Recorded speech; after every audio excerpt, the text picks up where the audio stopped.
E aí, cidadão? E aí, cidadã? Seja muito bem-vindo de volta. Recebi plaquinha, recebi kit, dessa vez um sensor de gases, e eu quero comentar com vocês como é que a gente pode detectar uma variedade bem grande de gases e mandar esses dados para a nuvem via internet das coisas. Então dá uma olhadinha aí nessa série de vídeos que eu vou gravar sobre os sensores de gases da Renesas IDT e vamos lá.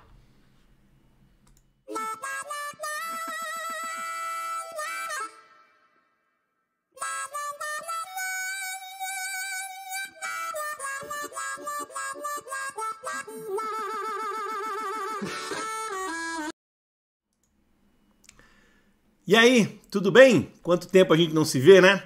Seja muito bem-vindo de volta mais uma vez. Recebi aqui com o logo da IDT, mas na verdade da Renesas, vou explicar essa história daqui a pouquinho para vocês, o ZMODE 4410 EVK. ZMODE 4410 EVK. O que é isso? É um kit de desenvolvimento para você testar sensores de gases, né? O 4410 é um sensor de gás indoor, né? Eu vou falar do sensor de gás para refrigeração, sensor de gás outdoor e sensores de fuga também aqui nessa série de vídeos que eu vou produzir. O kitzinho é bem maneiro, né? Eu tirei ele da caixa aqui, vem com algumas plaquinhas, né, conectáveis aqui, então a gente vai falar um pouquinho deles, ligar o aplicativo, mostrar como é que funciona. É super minúsculo esse sensor, vocês vão se surpreender com o tamanho dele aí. Mas vamos lá, deixa eu colocar aqui o nosso bom e velho slide na tela e começar a contar para vocês um pouquinho, tá?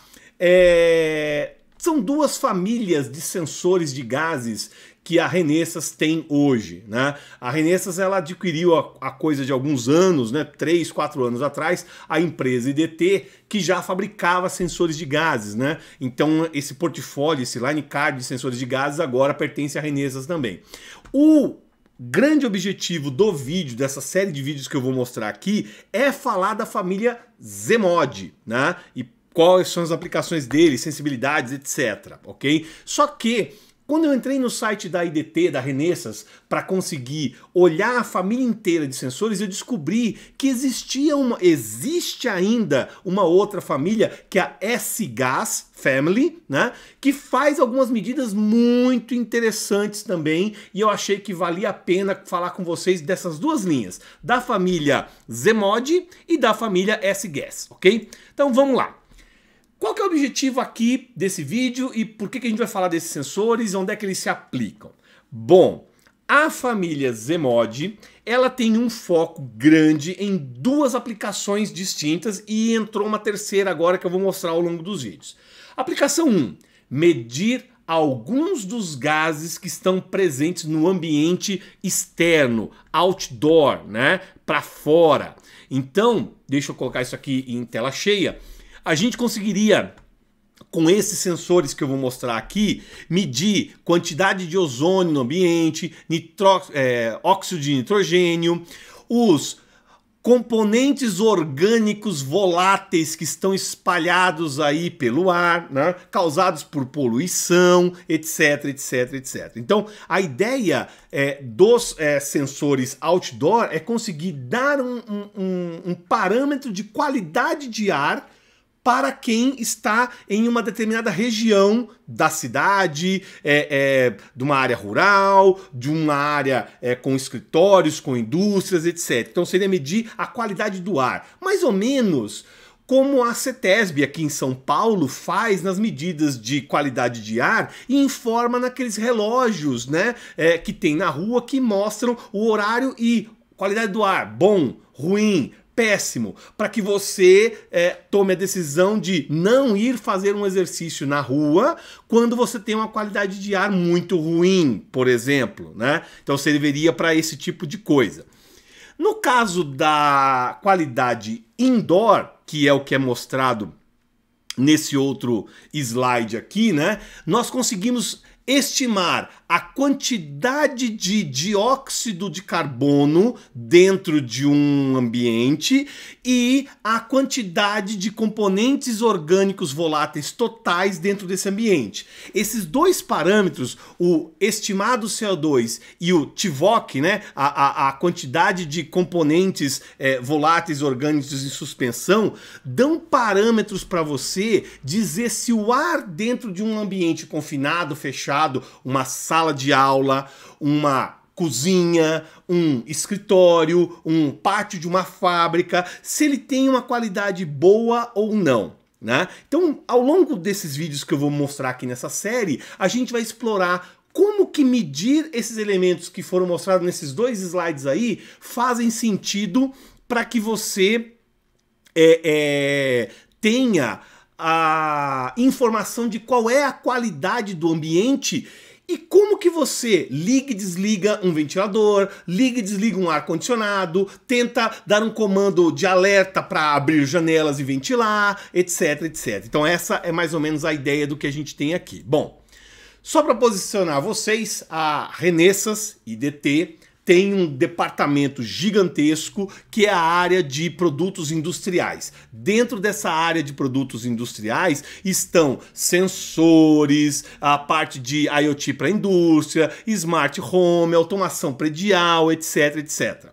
Faz parte desse grupo de produtos para a área industrial a parte de ASICs. Lembra lá daquele meu vídeo contando como são feitos os semicondutores? O ASIC é um silício desenvolvido por uma aplicação específica. Então, a gente vai ver que esses sensores aqui que eu vou apresentar, eles são ASICs dedicados para fazer a coleta de níveis de gases no ambiente, ok? Especificamente dentro dessa subdivisão das interfaces, né, e dos ASICs é que estão os sensores industriais baseados em MOX e que conseguem medir a qualidade de ar. É sobre isso que a gente vai falar hoje aqui nessa série de vídeos, ok? Bom, para começar e posicionar isso para vocês, são duas grandes famílias que vieram da IDT, estão com a Renessas e tem roadmap de lançamentos aí bem avançados, né, como eu vou mostrar ao longo dos vídeos, né? A família que é para detecção de fuga de gases, então se tem um vazamento de gás, por exemplo, a família S-Gas é a mais indicada. Hoje no Line Card, no portfólio, 2 part numbers são os mais indicados para fazer esse tipo de produto e de equipamento. O S-Gas 701 e o S-Gas 711. Numa outra parte do vídeo, eu vou falar da família ZEMOD, que é dedicada a medir qualidade de ar. E a gente vai falar de 3 part numbers que existem lá. O 4410, 4450 e 4510. Medidas indoor, medidas outdoor e medidas no ambiente de refrigeração. Você ver a qualidade de ar dentro da sua geladeira. Peraí, mas para que eu posso querer saber da qualidade de ar dentro da minha geladeira? Para saber se algum alimento apodreceu? Opa, um alimento apodreceu? Se eu tiver um sensor lá dentro que mede que um alimento apodreceu e eu consigo dar um retorno disso através de uma interface de comunicação, eu evito que uma pessoa coma um alimento estragado. Peraí, isso no ambiente de casa faz sentido, mas e se eu falar do supermercado que, por exemplo, usa esse sensor dentro das suas gôndolas refrigeradas, dentro das suas geladeiras, para saber se algum produto ou alguma coisa ali está cheirando mal, está emitindo odores, né, que podem evitar que o consumidor compre um elemento. Ah, isso é uma aplicação bem interessante que se pode fazer e a gente vai explorar um pouquinho aqui. Nesse primeiro vídeo, eu vou dar um foco na família de detecção de vazamentos, detecções de fugas, né? A S-Gas Family, ok? Então, vamos dar uma olhadinha aí na S-Gas Family e o que acontece. Infelizmente, não é da S-Gas Family que eu recebi a plaquinha, não tem a plaquinha da S-Gas Family aqui, né? A que eu tenho é da ZEMOD, mas eu vou mostrar qual é o kit, deixo o link aí para vocês darem uma olhada. Então, quem quiser adquirir um item desse ou testar essa plaquinha, é super fácil de trabalhar. Os conceitos tecnológicos de medir o gás com a S-Gas e com a ZEMOD são muito similares. São muito parecidos. Então, se você entender bem como que o S-Gas faz a medida de um gás que está aqui no ambiente, né, de um determinado elemento químico que está aqui no ambiente, você vai entender como a Zemod trabalha. Então isso é bom para você ter essas duas famílias aí te mostrando a técnica química por trás dessa medida que o sensor faz. Então é bem bacana. Vamos lá. Então deixa eu voltar aqui para nosso slide. E aí, olha só. Eu vou falar aqui de dois part numbers da família S-Gas. O 701 e o 711. O 01 é basicamente para vazamentos de produtos que levam hidrogênio. Eu vou fazer uma lista aí de alguns produtos à base de hidrogênio, né? E por que eles são perigosos no ambiente, o que causam para a saúde, né? E o S11 são para produtos inflamáveis, né? Produtos que podem causar uma explosão. Se tiver em suspensão no ambiente uma quantidade de gás desses elementos químicos que são detectados pelo 711, você corre um risco de incêndio. Então isso é perigoso. Ter um equipamento que meça isso num ambiente de risco de explosão é extremamente prudente, é necessário, e algumas normas técnicas de segurança de trabalho, por exemplo, exigem que seja feito esse tipo de medição em ambientes com risco de explosão, ok? Bom, o kit que eu não tenho aqui na mão para demonstrar, né, da família S-Gas, ele é bem similar para todos eles, né?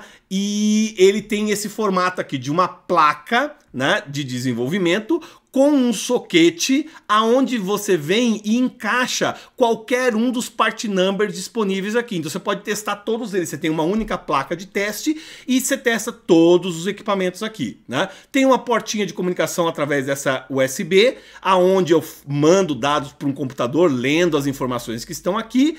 E na parte aqui, soldado, tem um microcontrolador com um código-fonte de exemplo para fazer o condicionamento do sinal. E aí eu vou falar sobre isso, né? Eu tenho um elemento que aquece, um elemento sensor, e aí eu leio os dados desse cara, converto e mando a informação. Então é uma plaquinha aqui bem tranquila de utilizar, ok? Bom, qual é a mágica por trás desses sensores que conseguem ler informação de gases no ambiente? A mágica toda por trás desses sensores está no princípio de óxido metálico. Se você fizer um estudo da química, você vai perceber que o óxido metálico, quando aquecido e sob presença de determinados gases no ambiente, fazem uma reação química. Então, espera aí que isso é bem importante.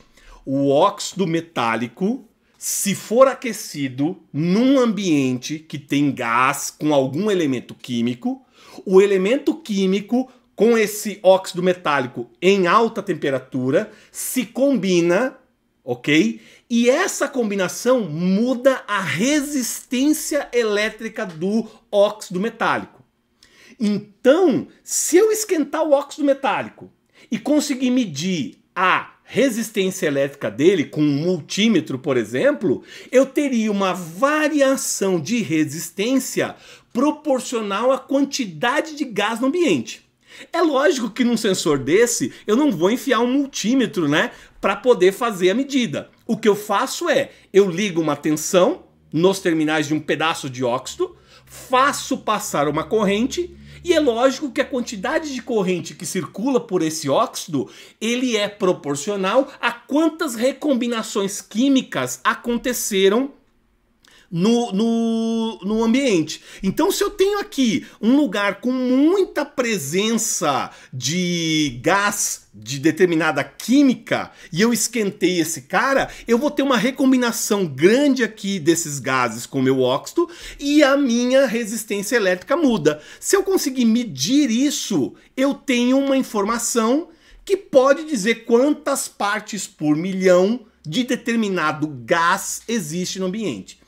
Essa é a química, essa é a matemática por trás de todo o sensor. Então a brincadeira é, pega um pedacinho de óxido metálico, né, dopado ali com determinada característica para absorver, para ser possível fazer a recombinação com determinado tipo de gás, com determinado tipo de elemento químico, Esquento esse cara, injeto uma tensão, verifico a corrente e essa corrente, por conta da variação da resistência, é proporcional à quantidade de recombinações que eu tive ali. E essa quantidade de recombinações é proporcional à quantidade de gás que eu tenho no ambiente. Simples assim, né? Bom, como que o pessoal monta esse tipo de elemento? Fisicamente, como é que é montado lá naquela fábrica de semicondutores que eu mostrei para vocês na minha série de vídeo anterior, né? Nós fazemos assim, ó. Deixa eu colocar aqui em tela cheia para nós. Olha lá. Eu tenho um substrato de silício aqui que separa as coisas. Na parte de cima, eu tenho o meu óxido metálico já dopado com os elementos que eu preciso para recombinar com o tipo de gás que eu quero medir. E na parte de baixo, eu tenho aqui uma resistência elétrica em que eu passo uma corrente e gera calor. Então, nesse cara de baixo, nada mais é do que um aquecedor elétrico. Eu passo uma corrente ali, esse cara gera calor. Esse calor é conduzido aqui pelo silício para o óxido metálico, e esse óxido metálico que está exposto aqui na parte de cima com o ambiente vai fazer aquelas recombinações, né, com o gás que está no ambiente, mudando a resistência. Se eu conseguir aqui, ó, olha que linda essa foto, né? Se eu conseguir aqui injetar uma tensão elétrica no meu óxido e fazer a medida da corrente que circulou, eu tenho uma proporção de quanto de gás estava presente ali no meu sistema. Se eu for lá no datasheet do meu dispositivo, você vai achar essas figuras aqui que explicam exatamente o que eu fiz. Internamente, os pinos, né, os 4 pininhos do meu sensor, eles são construídos assim, ó. Esse pino até aqui é a minha resistência de reach, de aquecimento. E o pino VC até o Vout é a resistência do sensor. Aqui no meio tem um óxido que separa as duas partes, então eu gero calor dessa resistência que passa para o meu sensor. Esse meu sensor está recebendo gases e se recombinando. E olha que lindo esse gráfico, né? Quanto mais quente for, né, menor é a resistência. Quanto mais partes por milhões acontecerem de recombinação, menor a resistência. Então é essa curva que eu vou ler. Você não pode esquecer que a gente tem que gastar energia para fazer esse aquecimento e gastar energia para fazer essa leitura. Então, amigos e amigas, cidadãos e cidadãs, para eu poder esquentar essa resistência que vai fazer o meu óxido se recombinar com o ambiente e mostrar a resistência proporcional à quantidade de gases, eu tenho que gastar uma energia aqui. Veja só que para essa linha do S-Gas da Renesas, da IDT, para eu fazer o aquecimento usando uma tensão de alimentação de 5.4 volts, eu gasto 600 miliwatts de potência. Você tem que considerar isso no seu projeto, né? Então você tem que considerar que na hora que você vai esquentar a chapinha do aquecedor para que o meu óxido de metal comece a se recombinar e faça a leitura, eu tenho que ter um gasto de 600 miliwatts. Por que eu estou reforçando isso aqui com vocês?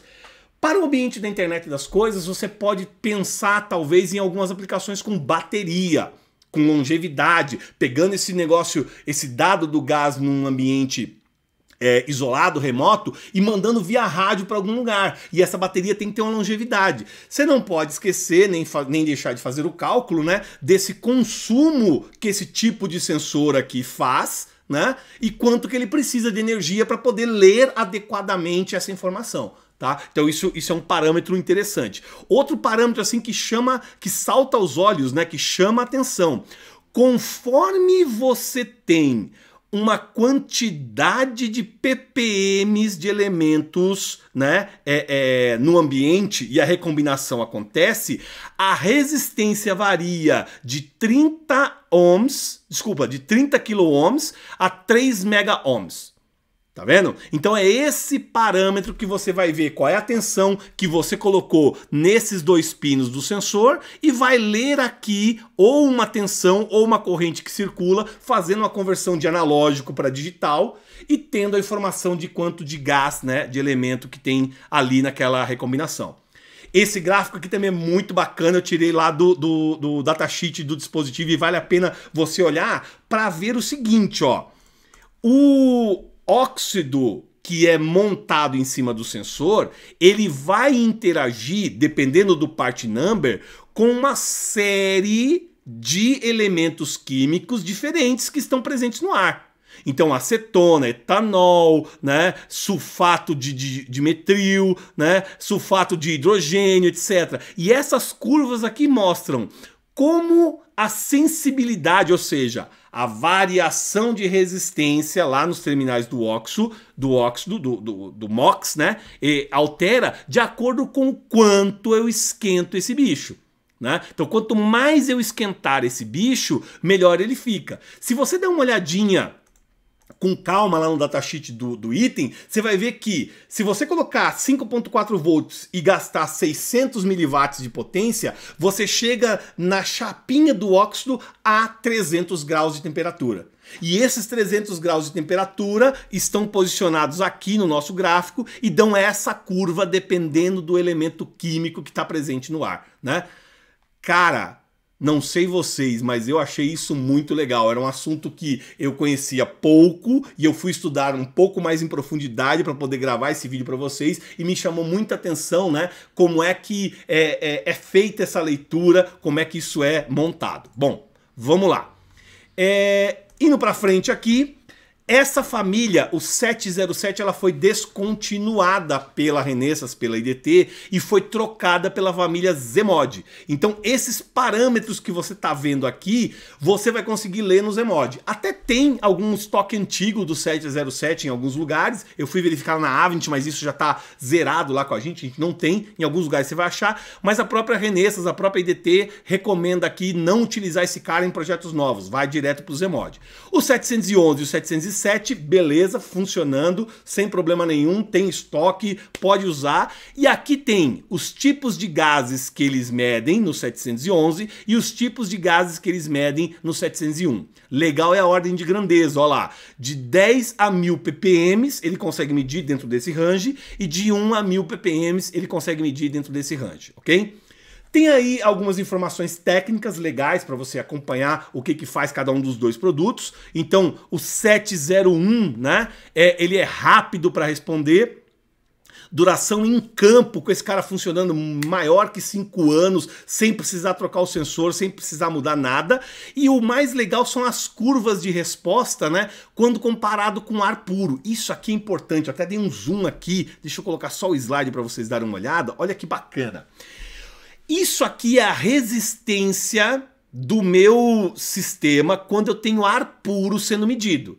E aí ele me mostra quando a concentração em partes por milhão para cada um desses elementos acontecem, como que é a curva logarítmica de alteração de resistência quando esses elementos estão no ar. Meninos e meninas, tem uma informação importante aí. Não dá, esse sensor não consegue dizer qual é o tipo dentro desses gases que se recombinam lá com o óxido que está presente no ar. Pode ser apenas um, como pode ser uma combinação de vários dele. Não tem como, nesse tipo de sensor, eu detectar que era acetona, ou que era só etanol, ou que tinha 50% de acetona e 50% de álcool. Esse cara não tem essa possibilidade de separar por elemento químico que se recombinou. Ele só consegue dizer para você, olha, a quantidade de partes por milhão fez com que descesse de tanto para tanto. Então você detecta que tem alguma coisa no ar. Né, e toma as ações para aquela alguma coisa ser eliminada, né, conter um vazamento, gerar um alarme, etc, etc, etc. Né? Tem esse sensor à venda no site da Avnet, eu fui lá dar uma olhada, né? O custo dele de tela é de $21 para uma unidade. Quando você consome mais peças, aí 1000 peças vai ser abaixo de $19 o preço de cada unidade, né? Para o 711, que são os produtos inflamáveis, né? Riscos de explosão, né? Também a longevidade dele é mais de 5 anos. Uma resposta quando algum desses gases está presente no ambiente, para ele mudar a resistência, ele é bem rápido, menos de 30 segundos ele consegue responder, né? E de novo, aquela curva bem típica, né? Quando um desses gases está presente no ambiente em determinada proporção, ele altera a sensibilidade. Se você fizer uma medida dessa sensibilidade, você sabe que alguma coisa mudou. Qual deles foi? Se foi metano, octano, propano, hidrogênio? Não sei detectar, não dá para dizer. Ele não consegue dizer, olha, tem 10% de propano e 20% de metano. Não dá para dizer. Ele sabe que alguma coisa mudou. E aí você toma as ações para poder corrigir isso aí. O custo dele é exatamente igual ao outro, pelo menos lá no nosso site, né? Deve ficar abaixo de $19 para um volume de 1000 peças, né? E está disponível lá para vocês. Bom, aonde isso se aplica? Aonde eu vi esse tipo de coisa? Geralmente nas empresas que fazem produtos para detecção de vazamentos, né? Sejam eles sensores pendurados ao longo de áreas com zona de risco de explosão, ou seja, medidores manuais que a pessoa vai lá percorrer algum ambiente para saber o que está acontecendo e se tem algum vazamento ali, né? Então são aplicações para produtos aí de detecção de vazamento que esses sensores se aplicam. Muito bem. Vou parar esse primeiro vídeo aqui para a gente fazer alguma coisa um pouquinho mais curta, ok? E eu volto já já com um segundo vídeo dessa série falando de qualidade de ar. Por que qualidade de ar indoor, outdoor e no ambiente de refrigeração importa? E como que a gente usa esses tipos de sensores aqui da família Zemod para medir isso, para colocar isso num ambiente de IoT, de nuvem e fazer as coisas rodarem. Legal? Espero que você tenha gostado aí do primeiro vídeo dessa série e nos vemos nos próximos. Obrigado, galera. Tchau, tchau.